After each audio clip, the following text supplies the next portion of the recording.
প্ৰথিতযশা সাহিত্যিক হোমেন বৰগোহাঁই ন্যাসৰ চতুৰ্থ দ্বিবাৰ্ষিক বঁটা প্ৰদান অনুষ্ঠানটি শনিবাৰে ঢকুৱাখানা নিজাম মুখ্য কাৰ্যালয়ত অনুষ্ঠিত হৈ যায়।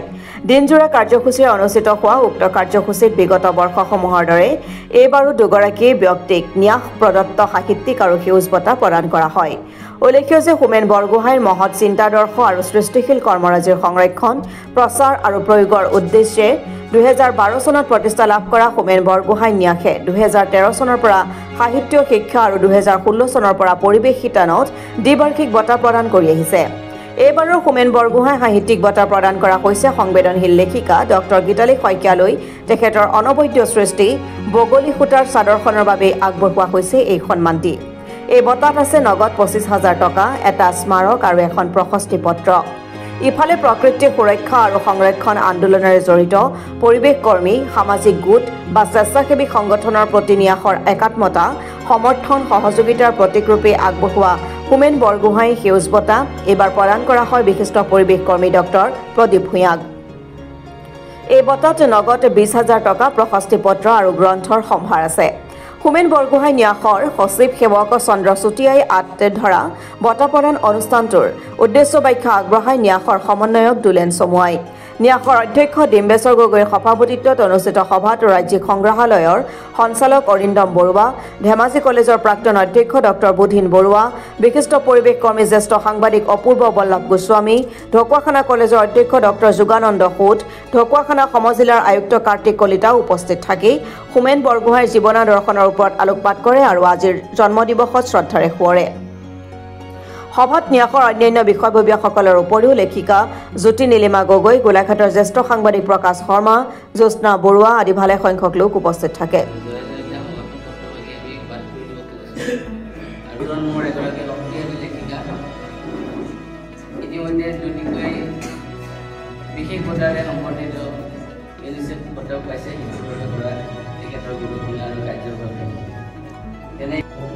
আনুষ্ঠানিক এটা প্ৰক্ৰিয়া হিচাপে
ব্যুৰ' ৰিপৰ্ট অসম টুডে।